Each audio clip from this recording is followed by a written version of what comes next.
Hello and welcome to another video. In today's video we are going to be continuing work on the Bolens tube frame Snowcaster.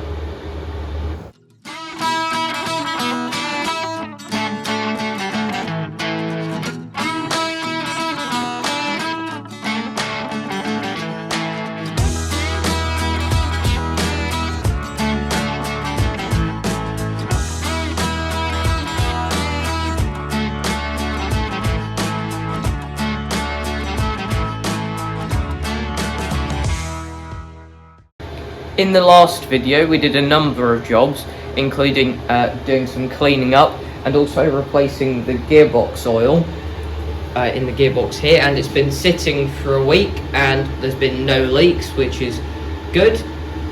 And what we've been doing just before we started recording today was we got our monster propane torch out and we started attacking the attachment bracket here, and we used our big pipe grips and a big sledgehammer and we heated this up, and no matter how much we tried, we couldn't fully get that where we wanted it. It's definitely better than it was and this is probably usable, however it's not the most ideal and there's a few marks on it that we might need to clean up afterwards because we were having to hit it very hard to get it to move. So it's been cooling for about half an hour now, but let's just see how hot it is still. Okay, not too warm. There's a bit of smoke coming off that. Quite a good heat test that. While we're waiting for that bracket to cool down, we're going to put our new bearing into there to replace the seized one, which we found in a previous video. Now we've got a socket on there, which is big enough that the old bearing can drop down into it.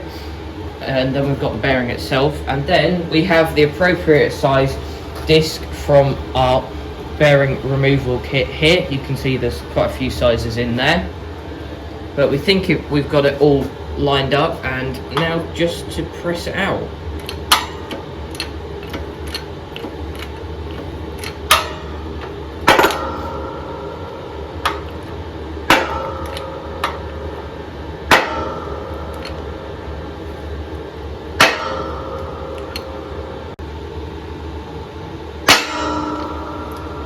This is coming out bit by bit, and the 30-ton press is making this an easy job.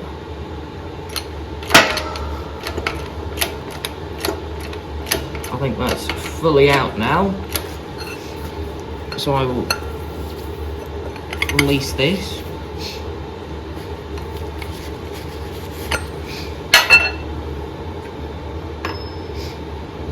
And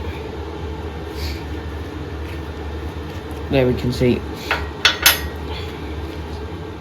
Turns out it wasn't fully through, so we've just put it back in the press now, and there we go. Only needed a tiny bit more.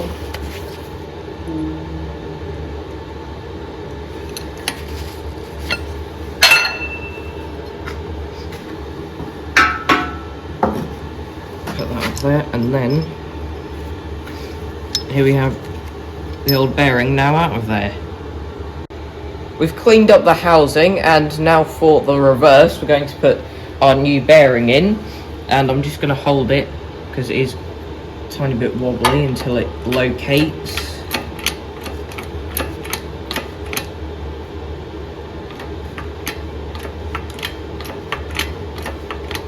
Right, that's going in smoothly now.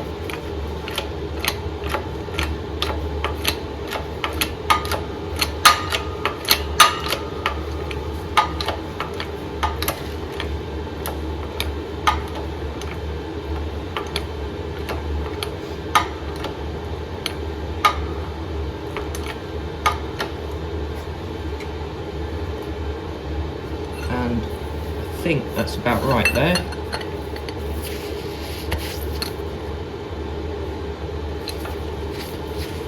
Release that. Take that out. There we go. our new bearing is fitted. Back to this now, and we welded up this part here in the places that we believe it would have originally been welded, and that's nice and secure now. And then we cleaned it all up a bit there. You can see there's still a few marks, but it's much better than it was. Now we're going to mount this onto the Snowcaster frame here, this piece of box section, and we don't have any 1/2 inch washers to put on here, a new 1/2 inch washer, so we've got this M12 one instead. Don't tell anyone. I'm not sure how fiddly this is going to be, but I'm going to try and line this up on my own.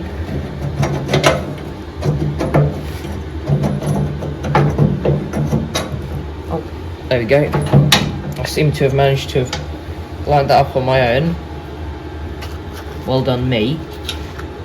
And now the difficult part comes with doing this up, which I'll probably need a hand with.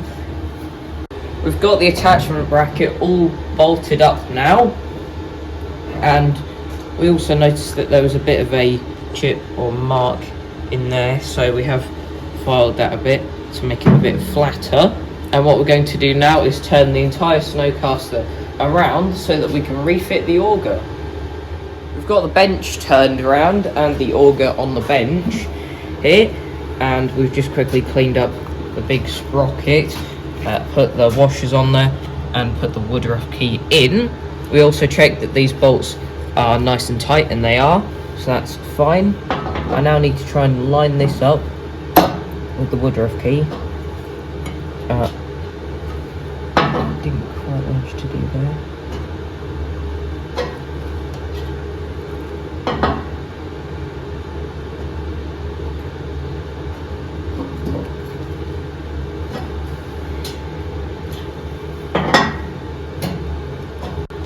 Take number 20, and we've got the Woodruff key lined up. Now I'm just going to hit it gently with the high side of our Thor hammer.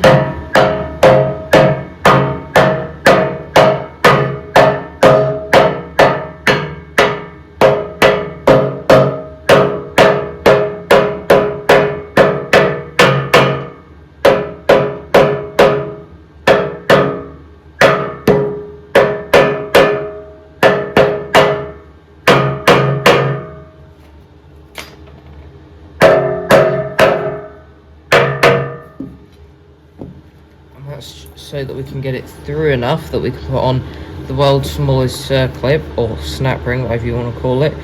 And we're using our tiny circlip pliers.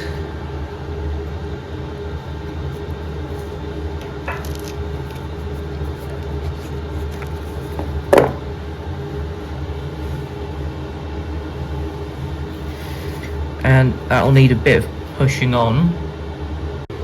With the sprocket on, we've coiled the chain up in there, and we're going to hope that that will stay in a place that we can access it when we've got this on, so that we can actually connect it to the sprocket at the other end. But we'll see how that is, how easy that is when we get to it.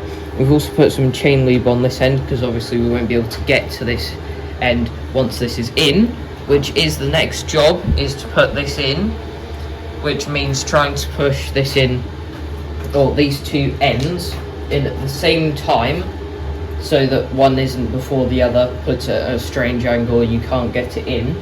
So we'll see how far I can go on my own before needing assistance from Dad to help me get this in.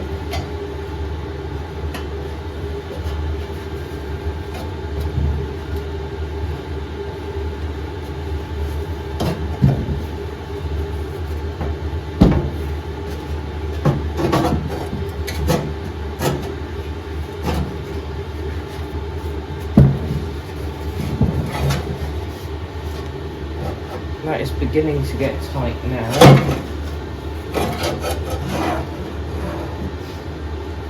However, I think now it just needs me and Dad to lift up each end and bolt it in. we've now got everything lined up. We've got the bolts in, which was a bit fiddly, and we've done the same on the other side. And something else that we did, just to make sure that we could get it on, was we've connected up the chain again, which we fished out with the long nose pliers, then got around the sprocket, and then put the chain link on there, which, since we cleaned up the rest of the chain, it's pretty much the only one that's got really good paint on it there. And that is on, and the chain is completely on there now. And what we're going to do is tighten up all of the bolts on here and do the same on the other side.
Just going to give it a quick test, powering it by the impact driver.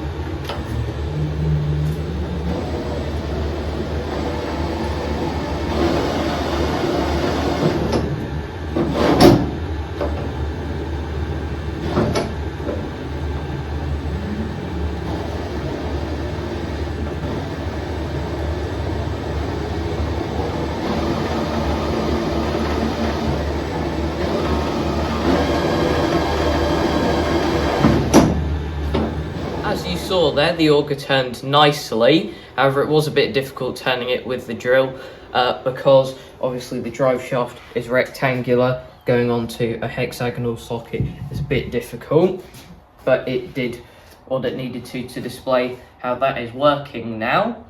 Now, we've just done a couple more things off camera. We've put some more chain lube on this end of the chain and turned it around to get it on all of it. And then we've cleaned up the two UJs and then greased both of the UJs and this grease point here. And we didn't record that because our grease gun was being annoying and we ended up wearing more grease than probably went onto the machine, and it went all over the place. You can see a bit where it went there, and I've just noticed another bit there, which I'll just wipe off now.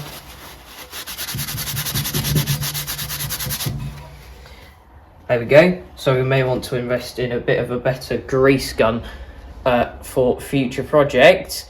And what we need to do now, going forward with this, is work out a solution for lifting the attachment. So we need an attachment lift lever to go on here back to the lift lever on the tractor, which we will probably need to make up, and we don't have the time to do that today. So that is the end of this video. I hope you've enjoyed. Thanks for watching, and I'll see you in the next one. Bye.